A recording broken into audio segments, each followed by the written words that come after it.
pada Allah Subhanahu wa Ta'ala. Oleh Allah kemudian dihibur lagi. Oleh Allah dihibur lagi. Alhamdulillahi Rabbil Alamin Ar-Rahmanir Rahim. Diulangi lagi. Yang sebelumnya di basmalah itu sudah disebutkan Bismillahirrahmanirrahim. Ternyata setelah Alhamdulillah Allah ulangi lagi dua namanya Ar-Rahmanir Rahim.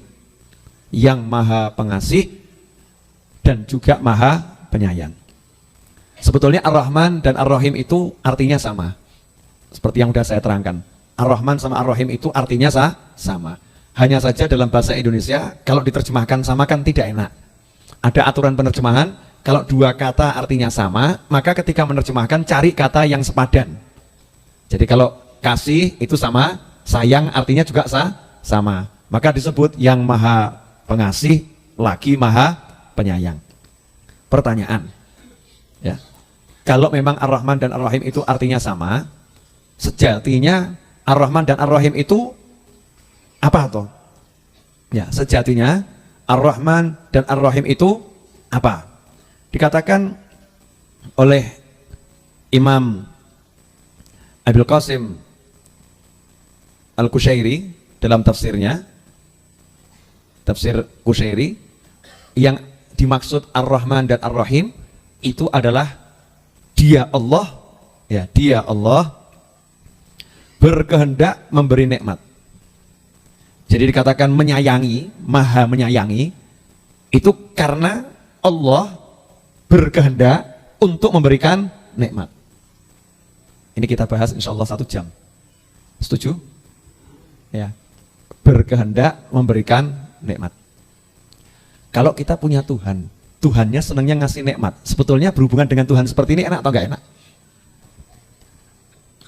Loh, kita punya Tuhan, Tuhan kita ini kalau bahasa gaulnya, bahasa kasarnya gitu ya. Kalau dalam hubungan manusia dengan manusia, ada orang baik, hobinya ngasih hadiah.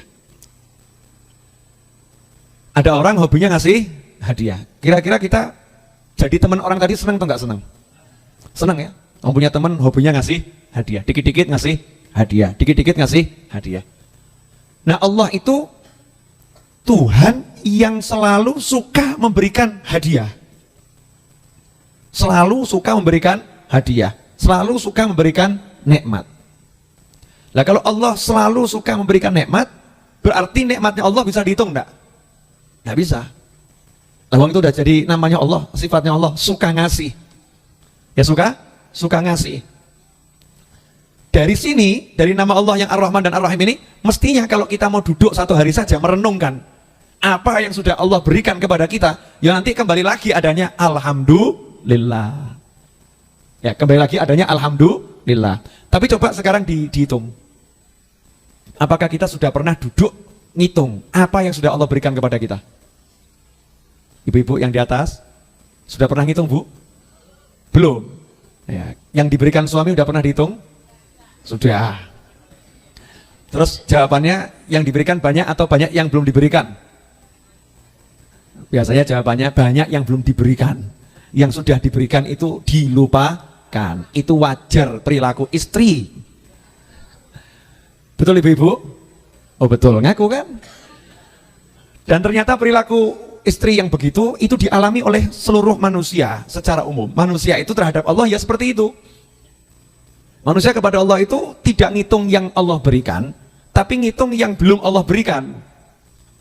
Betul. Seakan-akan yang belum Allah berikan itu bukan pemberian. Padahal kalau Allah belum ngasih, itu berarti Allah lagi ngasih. Aneh ya. Kalau Allah belum ngasih, itu berarti Allah lagi ngasih.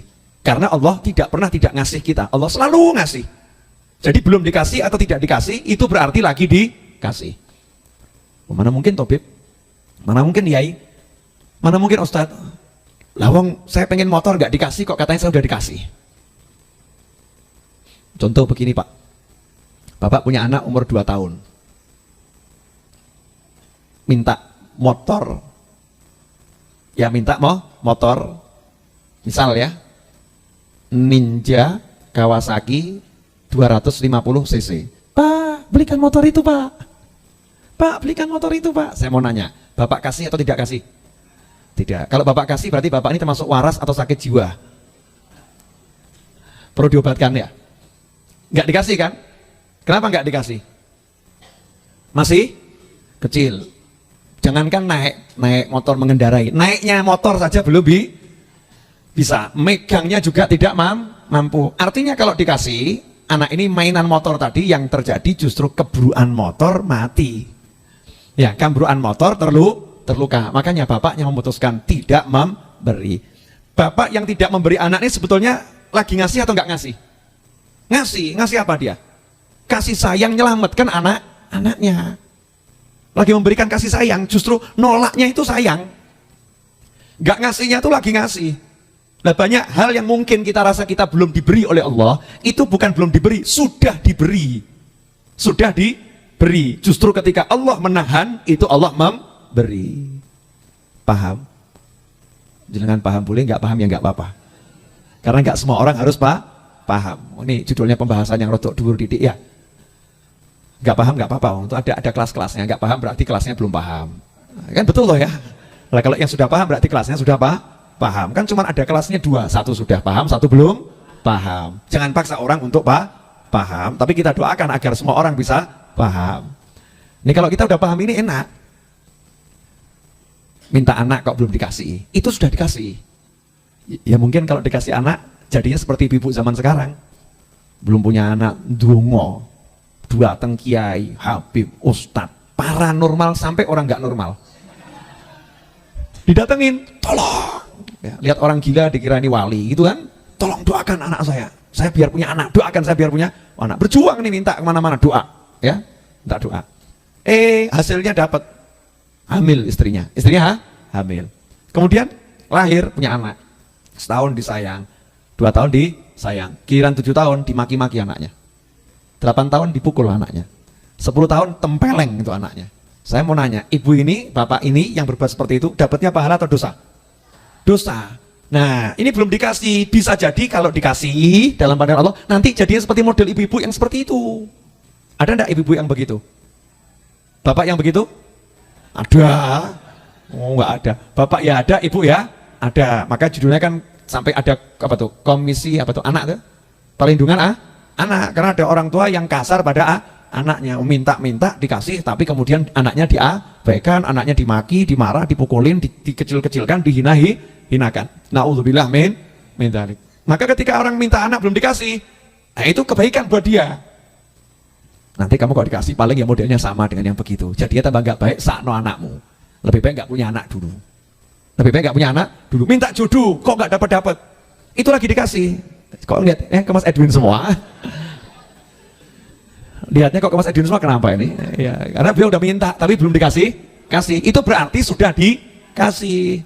Karena baik menowo, kan banyak kasus orang nikah, nikah jalan setahun ketemu pasangan ketemu wanita lain, ya kan? Ketemu wanita lain, jatuh cinta dengan wanita tadi. Akhirnya rumah tangganya dibubarkan, nikah dengan wanita tersebut. Ya, nah karena ini Mas Edwin baik, mintanya beneran baik, Allah sayang, jangan dikasih dulu, daripada nanti kok dikasih nasibnya sama dengan yang model begitu. Nah, ya kan? Naudzubillah min dzalik. Dipilihkan dulu satu yang pas, yang ayu, nentrem ke hati gitu ya, yang cocok. Wah, amin semua nih, masya Allah. Lalu ayu itu ada yang nganyel ke hati, ada yang nentrem ke hati. Makanya ayu sing nentrem ke hati. Rabbana hab lana min azwajina wa dzurriyyatina qurrata a'yun. Itu arti qurrata a'yun itu yang nentremkan hati. Nah, ini enggak dikasih, belum dikasih, berarti sudah dikasih. Karena Allah itu Ar-Rahman Ar-Rahim, tuh yang ngasih, senengnya ngasih, hobinya ngasih. Nah, kita punya Tuhan yang seperti ini kok takut gak dikasih, kan lucu. Takut hidup, kan lucu. Kita takut nanti sengsara, takut susah, kan lucu. Mestinya jangan takut sengsara, jangan takut susah, karena Allah tidak akan buat kita susah. Allah tidak akan buat kita sengsara. Aku ini maha pengasih, aku ini maha penyayang, jangan khawatir. Nah, kita ini aneh. Satu hari baca Al-Fatihah 17 kali, tapi resah selalu ada dalam hati. Dolar 13.000 lebih ini, Bib. Iya, dolar 13.000 lebih ini, Bib. Gimana ini, Bib? Apalagi beras naik terus nih, Bib. Ayo apalagi? Brambang naik. Apalagi? Apa, Bu? Kambing naik. Oh, kambil. Ya. Hah?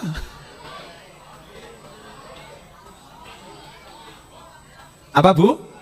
Lombok naik. Apalagi? Sampai ibu-ibu pun naik ke Raudhah itu.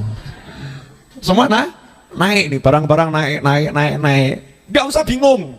Jangan khawatir, kita punya Allah yang hobinya kan ngasih, jangan khawatir. Biar semua naik. Terserah yang mau naik-naikkan terserah. Nanti Allah yang ngatur. Ya Rabbi, tinggal laporan toh ya. Ya Allah, Lombok naik beras, naik dolar, naik semua naik. Tolong rezekiku juga naik. Selesai. Nah, punya keyakinan enggak sama Allah? Nah, kalau punya keyakinan kan enak, ngerti Allahnya, sukanya ngasih. Ini Ar-Rahman Ar-Rahim. Bismillahirrahmanirrahim. Ada satu yang menarik. Manusia itu punya sifat dasar. Sifat dasar minta dikasihi dan minta mengasihi. Manusia itu punya sifat dasar minta disayang dan pengen juga nyayang. Bapak, saya mau nanya, jenengan hidup kerja terus tanpa ada yang nyayang, kira-kira sanggup? Enggak atau? Minimal ada teman yang perhatian, betul kan? Ya itu bujangan biasanya. Karena perhatiannya cuma dari teman, berarti bujangan atau duda yang nggak dapat pasangan, kan begitu. Nah, karena judulnya tadi perhatiannya cuma dari teman. Butuh disayang, manusia itu butuh disayang, minta disayang. Tapi manusia juga minta menyayang. Itu kebutuhan pokok manusia, menyayang dan disayang. Nah, biasanya kita nyayang itu kepada orang yang lebih rendah kedudukannya dari kita, betul kan? Jadi kalau kita bisa menyayang, kemudian yang kita sayang itu puas, kita pun jadi puas. Judulnya ya, suami itu nyayang istri, ayah ibu nyayang anak, kan begitu ya? Itu ada kepuasan, istri nyayang suami, karena ini kan pasangan, ya pasangan. Biasanya yang lebih tinggi nyayang yang lebih rendah. Hendaknya yang tua menyayangi yang muda, kan bahasa hadisnya kan seperti itu. Yang muda bukan nyayangi yang tua, yang muda memuliakan yang tua, yang tua falyarham menyayangi yang muda, yang besar nyayangi yang kecil, yang punya kekuasaan menyayangi rakyatnya yang nggak punya kekuasaan. Seharusnya seperti itu. Nah, kalau ini dijalankan, maka manusia akan mendapatkan kepuasan, akan mendapatkan kepuasan. Tapi ada satu hal yang manusia nggak bisa puas, nggak mungkin bisa puas. Kebutuhan untuk disayang. Kebutuhan untuk disayang. Karena manusia itu kalau disayang sama orang yang serupa, yang sayangnya sama dengan dia, itu nggak puas. Boleh saya kasih contoh, Pak? Boleh. Ada seorang pria punya istri, dia nyayangi istrinya. Ya. Terus dia juga disayangi istrinya. Kalau pria ini menyayangi istrinya sepenuh hati, lah istrinya menyayanginya cuma 1/4 hati, puas tidak kira-kira? Tidak puas, betul kan? Suami menyayangi sepenuh hati, istri menyayangi sepenuh hati, itu juga kadang masih terasa belum puas, masih butuh kasih sayang. Makanya biar manusia ini puas, manusia harus dapat kasih sayang dari Zat yang Maha menyayang. Nah, Allah pun katakan, aku siap menyayangi kalian. Aku siap menyayangi kalian semua, dan aku sudah menyayangi kalian semua. Allah ngasih tahu, makanya kalau kita udah menempatkan diri kita nyari kasih sayangnya Allah, cari kasih sayangnya Allah, hidup ini jadinya puas. Maka banyak orang udah punya duit banyak, tapi hidupnya galau, kurang kasih sayang, betul enggak? Kan aneh ya, kok sampai kekurangan kasih sayang? Aneh atau? Nah, karena salah cari kasih sayang dari manusia. Lawang setiap manusia itu butuh kasih sayang. Lawang kita minta kasih sayang sama orang yang butuh kasih sayang, kan repot. Nah, kalau Allah nggak butuh disayang, Allah nggak butuh disayang. Wong Allah itulah yang Maha penyayang. Wong kasih sayang itu miliknya Allah. Seharusnya kita minta sayang dari Allah, baru pas. Pertanyaan. Monggo silakan diunjuk yang udah dapat kopi malam hari ini. Ya, silakan diminum. Pertanyaan buat Bapak Ibu sekalian dan termasuk pemirsa di rumah. Kira-kira selama ini kita nyari kasih sayang dari manusia atau dari Allah? Jangan ngaku-ngaku dulu. Allah. Ternyata nggak diperhatikan, suaminya marah. Bilang katanya nyari kasih sayang dari Allah. Itu berarti kan kalimatnya kalimat palsu, manis di bibir, kecut di hati. Ini alhamdulillah ngomong begini, ibu-ibu di atasnya ada manfaatnya. Saya nggak lihat langsung soalnya. Ya, tapi ibu-ibu bisa lihat saya. Dari mana kok bisa lihat? Oh, ternyata sekarang punya ilmu ya. Walaupun nggak lihat ke bawah bisa lihat saya. Ternyata lihatlah layar. Jadi begitu. Kebanyakan kita ini manusia lupa. Mintanya sayang bukan kepada Allah, mintanya sayang kepada manusia. Maka kata Allah seakan-akan yo rasakno. Gak pernah puas. Maka hatinya kan pincang. Terseok-seok hatinya berjalan ini. Hatinya mengalami labil, mudah jatuh, rapuh. Nah, orang yang sudah menjadikan hidupnya hanya butuh kasih sayangnya Allah, ya Allah ngasih sayangnya dikit dia langsung mabuk. Bapak-bapak mohon maaf ya, kita bicara yang romantis dikit boleh? Bab romantis saya ganti posisi duduk. Ini bab kasih sayang ini memang bab yang paling mengerikan. Seluruh dunia itu cari kasih sayang yang masih normal loh ya. Nah kalau udah nggak beres otaknya ya rusak ya, wallahu a'lam. Tapi yang normal cari kasih sayang. Perhatikan lagu-lagu dangdut, pop, rock, keroncong, apapun itu yang dibahas tentang apa? Kasih sayang, love, cinta, betul kan? Betul nggak? Iya. Isinya hidup, wah itu ada Habib Eki itu. Nah ini ada teman saya, Habib Talib. Ya. Teman dari mulai SD sampai SMP, teman SMA pisah gitu ya. Seringnya ketemu di jalan nih, kalau datang delik soalnya. Ya, boleh dilanjutkan? Butuh kasih sayang, itu manusia. Lagu isinya juga tentang kasih sayang, betul nggak? Ingat lagu Nasi Daria? Nasi Daria yang itu loh, perang-perang gimana nih? Perdamaian terus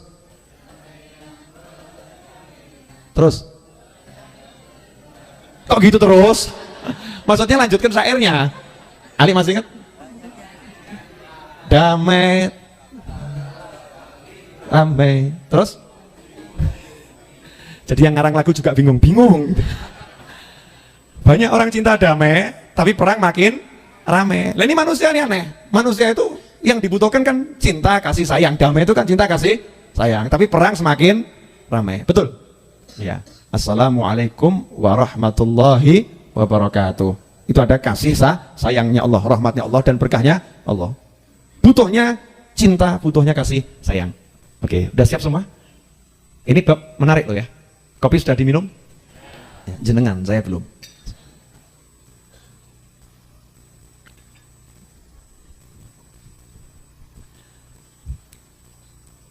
Seorang wanita pagi disapa, siang dihampiri, sore dihantar, malam ditemani. Saya mau nanya, kira-kira wanita seperti ini merasa seneng atau sengsara?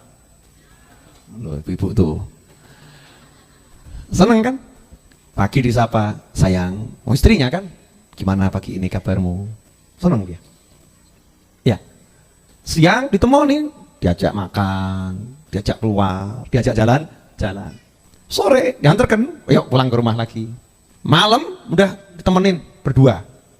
Ya, ditemani berdua. Diperhatikan betul nih sama suaminya. Pengen apa, kasih. Baru mikir, suaminya udah paham. Banyak yang tersenyum tuh ya. Baru mikir, suaminya udah paham. Saya nanya, istri seperti ini bahagia enggak? Bahagia loh? Baru dikit merasakan kasih sayang suami. Dia sudah mabuk kepayang. Nanya, itu tadi kan istri bisa merasakan kasih sayang suami itu? Artinya enak, tentrem, ayem. Dia katakan, aku enggak pengen apa-apa lagi. Yang ku cari semua udah ku dapat dari suamiku. Betul ya? Betul. Nah kalau sekarang saya ngajak jenengan mikir naik dikit. Lah kalau bisa merasakan sayangnya Allah, kira-kira bagaimana ya? Hati bisa merasakan sayangnya Allah, kira-kira bagaimana? Tentrem enggak hidupnya? Tentrem enggak? Tentrem biasa atau luar biasa? Kira-kira mabuk atau enggak mabuk itu? Oh, kalau baru kena merasakan sayangnya seorang pria, wanita mabuk kepayang, bahkan rela bunuh diri demi pria itu. Mulutnya tok yang ngomong, ngelakoni yang enggak berani. Alhamdulillah min dzalik. Ya. Dan sebaliknya, sebaliknya. Lalu bagaimana manusia yang bisa merasakan sayangnya Allah?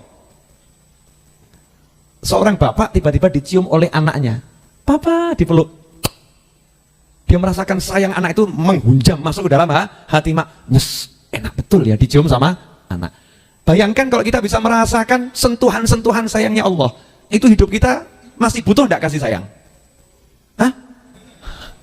Kita udah merasakan sayangnya Allah. Tadi seperti bapak merasakan sayangnya anak, nggak butuh sayangnya orang lain, gitu kan?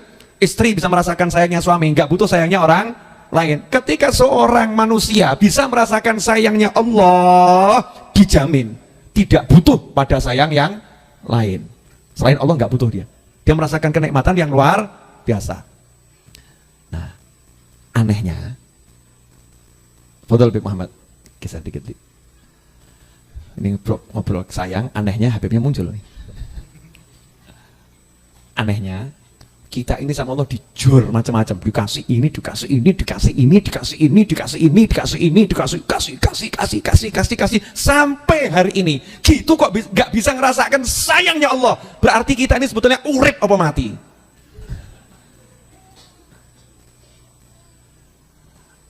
Nanya, ini semua ini tersenyum menyerah kalah atau? Kurang apa Allah? Saya mau nanya, Allah kurang apa? Udah dikasih kan sama Allah macam-macam kita ini? Dikasih dan dikasih dan dikasih. Kalau kita, katanya Rasulullah SAW, jubilatin nufus li hubbi man ahsana ilaha, kama qala Rasulullah SAW, jiwa manusia dicetak sedemikian rupa akan jatuh cinta pada orang yang berbuat baik kepadanya. Hadits ini dimanfaatkan oleh orang-orang yang ngerti, sehingga untuk memikat hati orang dikasih hadiah terus, dibaikin terus, maka orang itu akan jatuh cinta. Itu udah jadi wataknya manusia. Sehingga ketika manusia dibaikin kok dia nggak bisa jatuh cinta, berarti hatinya sudah rusak. Orang ini tidak normal. Betul begitu? Lah, kalau kita ada orang tonggo ngasih hadiah terus, atasan ngasih hadiah terus, teman ngasih hadiah terus, kita pun akan jatuh cinta. Kita akan merasakan sayang dan kita akan senang. Sementara Allah tiap detik ngasih kita hadiah macam-macam, kita jatuh cinta enggak sama Allah? Loh, jangan asal-asal ngomong jatuh cinta loh ya. Oh, cinta itu ada rasonya kok. Contohnya begini, ketika nyebut nama Allah tuh hati sudah bisa ayem atau biasa saja. Kalau ayem itu walaupun utang banyak nggak terpikirkan. Wah, ini diajak zikir utang banyak, ayo berzikir. Ala bidzikrillah tatmainnul qulub, dengan berzikir kepada Allah hati akan menjadi tentram. Ayo sebut Allah. Ya kapan aku tentram, utangku ora lunas kok. Ngeyel kan? Gitu ngakunya udah merasakan cintanya Allah. Nah, orang yang paham Ar-Rahman dan Ar-Rahim, maka hidupnya yang ayam tentram, enak betul gitu. Nah, kenapa dia kerasa? Ya Allah sayang betul sama saya ya. Oh, saya ini sampai sekarang masih dikasih hidup, jadi muslim, jadi mukmin. Saya punya orang tua, saya punya anak, saya punya pasangan hidup. Saya ini punya teman, saya bisa hidup tidak di tengah hutan, saya hidup di tengah masyarakat umum. Kemana-mana saya mudah, walaupun motor masih ngutang. Loh, misal gitu kan? Tapi kan merasakan nikmat. Nah, kenapa kita disayang Allah sedemikian banyak, kok kita masih merasa sengsara, merasa sumpek, merasa sedih, merasa macam-macam itu? Berarti kan hati kita mati. Udah jangan ngaku-ngaku hatinya hidup. Ngaku kita ini hati kita mati. Lain dengan orang-orang yang soleh. Contoh, Sayyidah Rabi'ah Al-Adawiyah radhiyallahu taala anha. Rabi'ah Al-Adawiyah itu sholat, Allahu Akbar, di penjara sholat. Tengah-tengah sholat ada orang yang jahat melemparkan ular berbisa, bukan cuma satu karung itu, ditaruh di tempat sujudnya. Coba kalau itu saya, bapak, ibu, kira-kira itu Allahu Akbar atau langsung Allahu Akbar lari mencolot?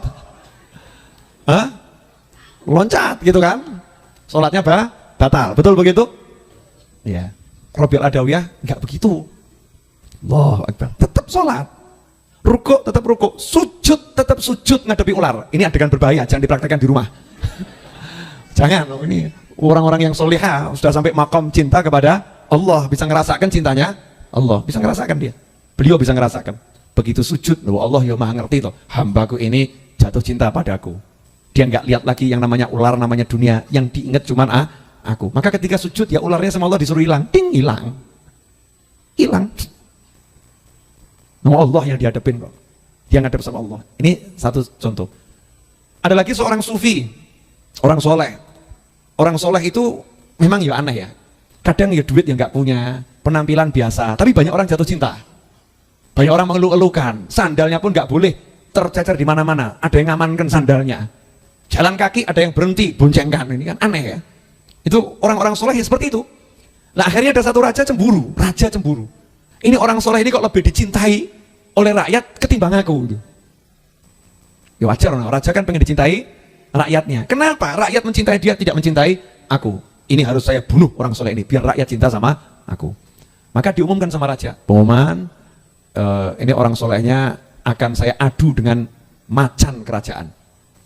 Ini rajanya suka melihara macan, dan macan raja ini terkenal, ya gede, garang. Akhirnya penonton di alun-alun, orang soleh ditaruh di kandang, di samping kandang macan, berjejer. Ditaruh di kandang, di samping kandang macan, berjeruji itu. Nah, raja juga diumumkan sama raja, macan ini udah seminggu tidak saya kasih makan. Bayangkan, kira-kira kalau macan seminggu nggak dikasih makan, ketemu Edwin, kira-kira bagaimana? Bilang Mas Edwin ya. Gemuk ya, Mas Edwin itu kan gemuk ya, imut-imut gitu ya. Terus macan ini mencium aroma darah, kira-kira bagaimana itu? Wow, gitu ya. Nggak tenang itu macan ya.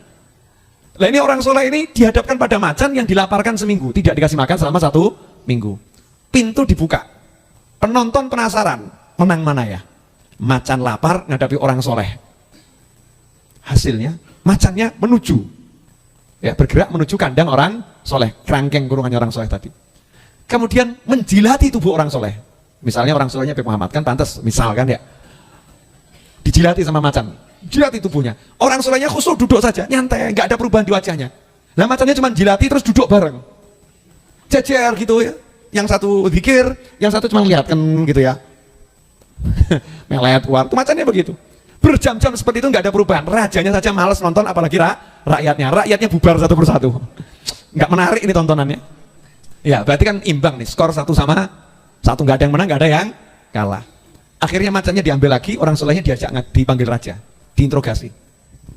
Kamu tadi pakai jurus apa kok sampai macan saya yang sudah saya laparkan 1 minggu ternyata dia nggak makan kamu, justru lulut anteng depan kamu? Jawabannya orang soleh sederhana, nggak ngapa-ngapain. Nggak ngapa-ngapain bagaimana? Saya tadi cuma bayangkan, saya itu kan lagi ngadep Allah. Saya bayangkan nih macan ikut saya ngadep sama Allah Ta'ala. Jadi saya nggak sempat mikir macan ya, saya pikirin Allah. Oh begitu, iya. Terus kamu bisa tenang-tenang, cuman tadi saya sempat pikiran dikit. Pikiran apa? Saya itu buka-buka kitab fikih nggak ketemu dari tadi. Hukumnya apa ya kira-kira? Air liur macan. Nah itu saya belum tahu. Nah itu yang buat saya resah. Bayang no, didilati macan kisah dipikirkan najis apa ora. Masih ada yang seperti itu di sini? Di sini ada? Saya pinjamkan punyanya Juruk 1 nanti ya. Kalau gaya gitu kan ya. Oh bisa Beb, ayo tak ajak neng Juruk gitu kan. Kemah-kemah sama macannya gitu. Biasa dapat daging, ini kok ada daging yang empuk gitu ya. Kemah-kemah. Bisa paham maksud saya? Jadi orang-orang soleh itu mereka hatinya sudah dapatkan cintanya Allah, sayangnya Allah. Jadi nggak takut apa-apa gitu loh. Nggak takut sama yang menakutkan dan tidak terbuai dengan sesuatu yang orang lain terbuai. Udah cukup mau dicintai Allah. Boleh saya kasih contoh? Coba sebutkan nama di dunia ini yang kira-kira paling cantik lah. Yang saya nggak tahu. Mungkin ada yang tahu yang hadir? Perempuan. Enggak, zaman sekarang, jangan zaman dulu. Demi Moore. Jamila, apalagi itu ya. Poati katanya. Siapa lagi, Pak? Nama wanita-wanita yang cantik. Saya mau ngasih contoh ya. Kalau saya ambil contoh zaman dulu kan nggak masuk apa namanya? Susah kita mau menerapkan di akal kita. Udah di televisi itu kan banyak artis cantik-cantik, banyak kan? Banyak. Udah ambil misal salah satu artis yang paling cantik, misal ya, Miss Universe. Dianggap ini namanya Miss Universe itu kan wanita yang paling cantik di dunia menurut versi orang yang buat kontes itu. Paling ayu. Ini ada satu orang Semanggi. Satu orang Semanggi. Kok tiba-tiba dicintai oleh Miss Universe tahun 3000 Masehi? Oh ya, kalau sekarang nanti kan tersinggung ya, sekarang nanti saya dianggap pelecehan kan repot ya. Miss Universe tahun 3000 Masehi mencintai dia. Ya. Dan dia merasakan sayangnya Miss Universe itu buat dia luar biasa. Nah di kampungnya itu orangnya nggak ada yang cantik, secantik-cantiknya kalah cantik dengan wanita tersebut. Pertanyaan saya, apakah dia masih merasa butuh dengan kecantikan yang lain kalau udah punya yang sangat cantik, sangat sayang, sangat baik sama dia?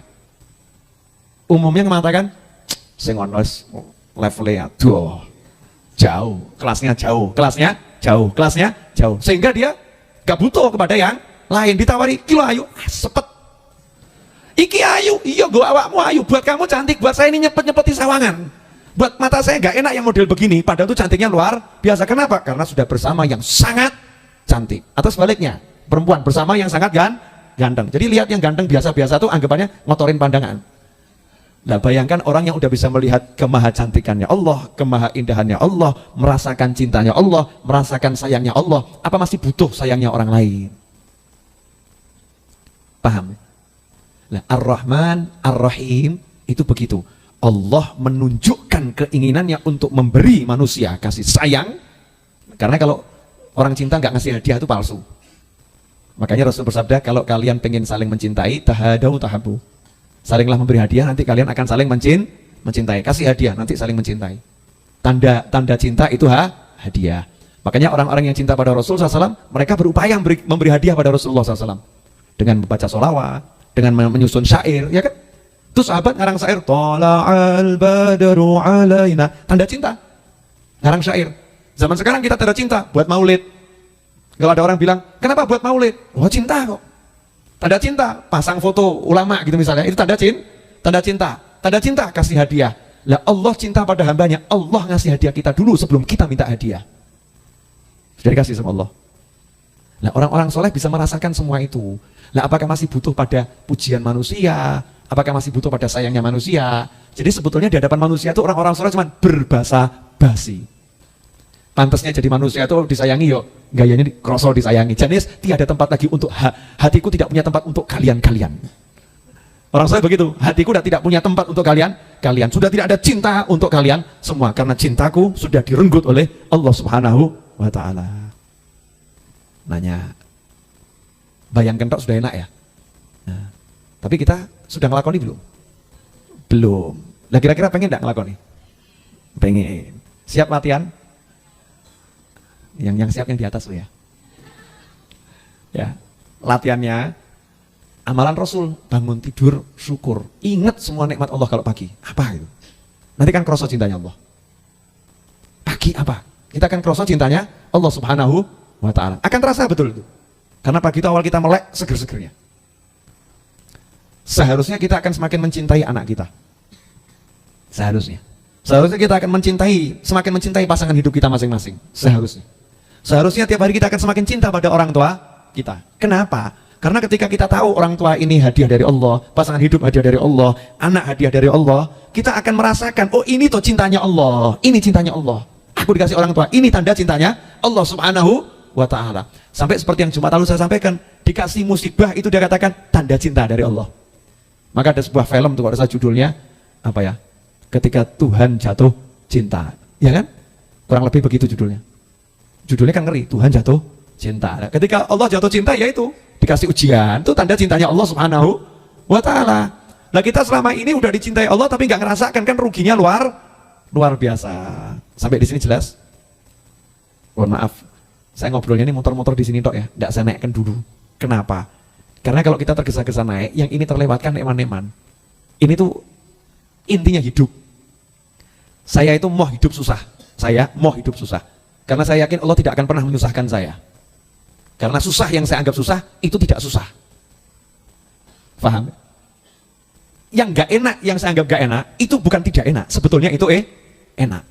Maka kita didik diri kita ini, tidak ada yang susah, tidak ada yang tidak enak. Semuanya enak. Walaupun secara zahir, itu memang tidak enak. Jelas? Nah, Kemudian Allah ngasih itu ada dua jenisnya. Satu zahir, satu batin. Nama Allah ada Ar-Rahman, ada Ar-Rahim. Para ulama mengatakan Ar-Rahman itu simbol dari Allah yang suka memberi yang zahir. Kasih laut, kasih gunung, kasih ketampanan, kasih kecantikan, kasih pangkat, kasih kekayaan, kasih pengikut, kasih ketenaran. Ini semuanya zahir. Itu simbol dari nama Allah Ar-Rahman.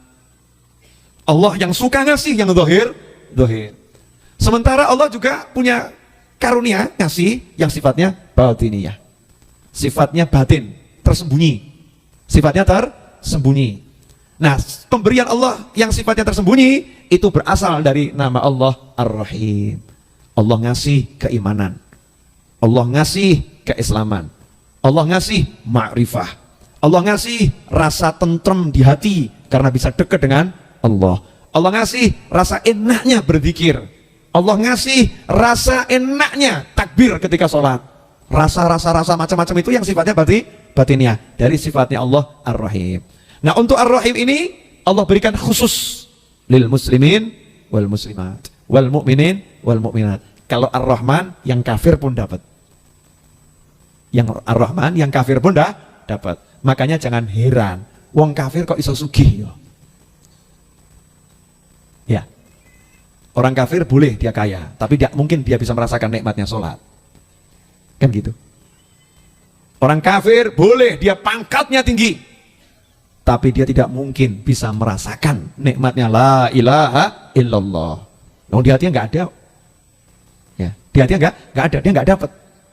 Orang kafir boleh dia mendapatkan segala-galanya, tapi tidak mungkin dia mencicipi nikmatnya surga. Batiniyah. Sifatnya batiniyah. Nggak mungkin dia dapat. Tapi kalau muslim bisa dapat dua-duanya. Sugih ya iso, ya, dapat nikmat hati juga bisa.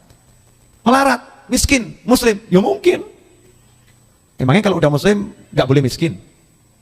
Karena buat muslim yang sejati kaya dan miskin itu nggak ada bedanya. Oh, jangan protes. Bib, saya mau nanya sekarang. Emas sama batu itu bedanya apa? Hah? Emas 24 karat sama batu kerikil yang di depan situ, bedanya apa? Hah? Karena ada yang mau beli mahal. Betul kan? Ada yang mau beli mahal. Sekarang saya mau nanya, saya akan buktikan emas sama batu itu sama. Dalam kondisi tertentu, tidak ada manfaatnya. Boleh saya kasih contoh? Ya. Misal ada seseorang bawa emas 30 kilo. Bawa emas 30 kilo. Naik kapal. Kapalnya bocor. Di situ dia juga bawa batu. Ya, bawa batu 30 kilo. Kapalnya bocor. Dikasih tahu sama nahkoda, kalau pengen selamat, seluruh barang harus dilemparkan ke laut. Saya mau nanya, kira-kira pilih ngelemparkan dirinya atau emasnya? Emasnya. Emas dia lemparkan. Batu juga dilemparkan. Berarti batu sama emas nilainya sama atau enggak sama? Sama, enggak ada manfaatnya. Karena yang dibutuhkan selamat. Yang lebih cetok, terdampar di padang Sahara, tidak bisa makan, tidak bisa minum, punya emas 1 ton. Saya mau nanya, ya, manfaat enggak itu emasnya 1 ton? Enggak manfaat kan? Enggak manfaat. Apa terus akan, oh emas 1 ton? Tidak manfaat. Yang dibutuhkan apa? Makan atau minum. Oh dia terdampar nggak bisa apa-apa kok. Yang dibutuhkan nih, ada orang yang ngasih makan, ada orang yang ngasih minum. Buat orang-orang yang soleh, emas itu bukan cuma dalam keadaan kepepet, dalam segala keadaan emas sama batu itu sama. Bisa kita seperti itu? Belum, makanya nggak dikasih sugih sama Allah Ta'ala. Sebab kalau belum bisa dikasih sugih mesti bahaya itu akhiratnya. Bahaya akhiratnya, jadinya sombong, jadinya nguat-nguat. Kelong nanti bahaya. Sedekah sedikit dihitung, dikalkulasi kok. Ini kalau sehari sekian, 1 bulan sekian, wah kelongnya sekian, tambah melarat aku. Kalkulasi ya. Tapi buat orang soleh, zahab, emas, sama batu itu podo. Sama. Sehingga orang soleh dikasih kedudukan miskin, sama dikasih kedudukan kaya, buat dia sama. Sebab orang kafir juga bisa kaya, juga bisa miskin. Sehingga buat orang soleh, jadi kaya itu nggak penting, jadi miskin juga tidak jadi masalah. Yang penting, saya bisa merasakan nikmatnya iman. Bisa merasakan nikmatnya iman. Lah sementara kita ini hidup jadinya bodoh. Sing digolek, ini nikmat sing wong kafir duwe. Saya mau nanya, kalau manusia yang paling dibenci Allah sama Allah dikasih, berarti yang dikasihkan itu sesuatu yang disukai Allah atau nggak ada artinya buat Allah? Tak ngadeg. Biar cetok. Kamera action. Oh, ya. Nah, Bu ya. Kalau ada manusia dibenci sama Allah dengan sebenci-bencinya. Sebenci-bencinya. Orang kafir itu kan dibenci Allah. Nar jahannam khalidan. Kekal di neraka jahanam kalau meninggalnya tetap kafir. Tapi sama Allah kok masih dikasih duit, masih dikasih emas, masih dikasih intan, masih dikasih jabatan, masih dikasih pangkat, masih dikasih pengikut. Berarti jabatan, pangkat, pengikut, emas, intan, berlian, buat Allah itu ada nilainya enggak? Tidak ada. Nah kalau kita pinter, sesuatu yang dianggap Allah nggak ada nilainya itu, dan pasti nggak ada nilainya, buktinya yang kafir dikasih, kita mau capek-capek nyari, atau kita nyantai saja? Seharusnya nyantai saja. Neng apa? Alah, orang penting. Kalau penting nggak mungkin si kafir dikasih sama Allah. Loh yang kafir-kafir dikasih, berarti ini tidak penting. Nah yang nggak dikasihkan Allah kepada orang kafir apa? Nikmatnya sholat, nikmatnya puasa, ya kan? Nggak dikasih. Nikmatnya memuji Nabi, nggak dikasih. Seharusnya hidup kita nyari itu. Lah karena kita nih salah. Yang nggak penting kita kejar, yang penting tidak dikejar. Makanya hidupnya sengsara sebelum sengsara. Paham toh? Nanti kan di sana kan ada kesengsaraan lagi toh. Jadi sudah sengsara sebelum sengsara. Lain dengan orang-orang soleh, dia nggak mau ngejar itu. Yang dikejar apa yang Allah tidak bagikan kepada semua orang, yang Allah kasihkan pada orang khusus. Misal saya kok ngedum macam-macam, berarti ini biasa toh. Terus ada satu saya kasih tahu, kamu nggak usah ikut ngambil, sudah saya siapkan menu khusus buat kamu. Berarti yang saya siapkan ini istimewa atau nggak istimewa? Istimewa. Sudah saya kasih tahu begitu, kamu nggak usah ikut rebutan. Di dalam ada yang buat kamu khusus. Orang tadi masih ikut rebutan. Kira-kira saya seneng atau jengkel? Jengkel loh. Nah, kira-kira orang itu siapa? Ya kita ini. Sudah kasih tahu sama Allah, tak kei swarga, tak kei ganjaran, tak kei tentrem, tak kei pena. Oh cuma rebutan donya, aku yang ngomong sing tak dum donya kayak. Betul kan? Jangan rebutan dunia seperti orang-orang itu, jangan. Aku kasih kamu yang khusus, tak simpenkan buat kamu. Ambil dengan sholat, ambil dengan zikir, ambil dengan bekti pada orang tua, ambil dengan nyayangi pasangan hidupmu, ambil dengan menyayangi anakmu. Lakonono kuwi, golekno ning kono. Nah kita ndak. Ora ketokan ning jero omah, yo ono aja. Mesti dalam rumah, ya kalau ada. Bisa dibohongin gimana? Kan repot. Tiba saya nanti masuk rumah ternyata, oh maaf stok habis. Mumpung ini ketokan cetok moto ya, kelihatan depan mata, ini ambil dulu aja lah ini. Nah kalau gitu sama manusia, saya jenengan nggak percaya saja, saya rodok gelo. Nah, apalagi Allah yang maha benar, nggak mungkin keliru, dibegitukan hambanya. Lah kira-kira bagaimana? Makanya Allah mengatakan, la in syakartum la azidannakum wa la in kafartum inna 'adzabi lasyadid. Kan seperti itu. Nah Allah ini sayang kepada kita nggak suruh urut sama yang urut-urut, nggak suruh sibuk sama yang sibuk-sibuk, disuruh sibuk cuma sama Allah Ta'ala. Mesti setan bisi. Nah terus uripe nganggo apa, Beb? Bayar SPP pripun? Hidupnya bagaimana? Bayar SPP-nya bagaimana? Nanti biaya hidup saya dari mana? Nah itulah proses hidup kita yang salah sejak kecil, sehingga sampai gede ini cara mikirnya, pola pikirnya juga salah. Mau bukti? Mau bukti? Ya, cerita yang sederhana saja. Sudah dengar cerita ini bolak-balik, tapi akan saya ulangi lagi. Cecak itu rezekinya apa? Nyamuk, laler, dan kawan-kawan, betul? Iya. Terus cecak hidupnya di mana? Di tembok, dinding, atap, betul? Nyamuk? Mabur. Cecak punya sayap enggak? Kalau saya jadi cecak dan saya boleh protes pada yang menciptakan saya akan katakan pada pencipta saya, naudzubillah min dzalik, kita nggak boleh protes kan? Kalau boleh protes akan katakan, wahai yang menciptakan aku, sungguh engkau tidak adil. Masa aku cecak di tembok dikasih makan nyamuk yang bisa terbang, aku nggak punya sayap, gimana caranya aku makan itu? Betul kan? Tetapi ada nggak cecak mati kelaparan? Tidak ada. Coba jenengan bunuh cecak itu, mesti kan perutnya gendut-gendut, mirip saya gini. Gendut gitu kan perutnya. Ini gendut cuman perutnya tok nih. Kalau Habib Muhammad perutnya gendut, tangannya gendut, alhamdulillah. Kan imbang, cakep. Kalau saya kan seperti busung lapar. Nggak cakep gitu. Kalau beliau masih cakep gitu. Boleh dilanjut. Ternyata cicak itu gendut-gendut. Dan cicak itu kulitnya bagus, Pak. Bagus. Makannya santai. Cicak, Pak. Gitu kan? Santai dari tembok ke tembok, jalan gitu. Dia nggak memikirkan rezekinya dari mana. Dia taat sama Allah. Udah tugas kamu jalan-jalan di tembok, yuk melaku. Nah, nanti nyamuknya bagaimana? Urusan nyamuk aku yang urus, bukan urusanmu. Betul kan? Nah, maka sama Allah dikasih. Nah, kita ini dikasih tahu Allah ngeyel. Urusanmu sholat, urusanmu puasa, urusanmu bakti, urusanmu baik, urusanmu senyum, urusanmu sedekah, urusanmu zikir, urusan kamu belajar, itu urusanmu. Jangan nanya urusanku. Urusanku ngasih rezeki sama kamu, itu urusanku. Betul kan? Kita ngeyel. Nah kalau saya sholat terus nanti terus makannya dari mana? Ya teko mulut. Masa makan pakai dari kuping? Enggak ada tuh ya. Makan ya dari mulut, kecuali di infus lain kan ya. Tapi kan nggak disebut makan, apa? Di infus, beda. Mudeng maksudnya. Nah, rasakan tuh Allah tuh sayang, dirasakan. Allah sayang. Ar-Rahman Ar-Rahim ngasih nikmat. Nikmatnya ada yang zahir, ada yang batin. Sudah yang zahir ini nggak usah dipikir, nggak usah dioyak, nggak usah dikejar. Lakoni aja hidup dengan ibadah. Ya, Beb apa nggak kerja? Saya ngomong sopo. Lu kan kerja kan termasuk perintahnya Allah kan, suruh kerja tapi nggak usah rebutan kayak sing rebutan lu. Paham? Direwangi ngapusi. Betul kan? Oh takut ngapusi, direwangi ninggalkan sholat. Wah nanti saya kalau saya buat sholat nanti itu orangnya keburu pergi.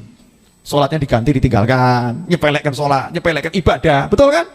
Direwangi buka tokonya itu sampai jam 12 malam. Ya. Setiap hari, biar banyak rezekinya. Akhirnya masjid tidak disentuh. Ini yang salah, ini yang salah. Kalau jenengan kerja ya bagus, ya bener. Tapi kerja seperti cecak tadi lo nyantai, mau melaku-melaku neng tembok, selesai. Maksudnya waya kerja ya kerja, sholat, dikir, pengajian. Artinya buat mantep gitu. Masa aku kalah karo cecak? Imannya cecak luar biasa. Imanku kok karo cecak kalah. Malukan enggak itu? Ya memalukan. Cecak nggak punya akal seperti kita kok. Akal cecak itu kan tidak seperti akal bulus. Kalau bulus kan lumayan ya, kancil itu lumayan. Kalau cecak tuh pikirannya kan cuma jalan-jalan dapat nyamuk, dapat seperti itu. Kalau kita kan tidak disuruh mikir yang macam-macam tentang kebesarannya Allah Subhanahu wa Ta'ala. Kita ini luar biasa. Lo gitu kok nggak yakin. Terakhir, mumpung ada Habib Muhammad.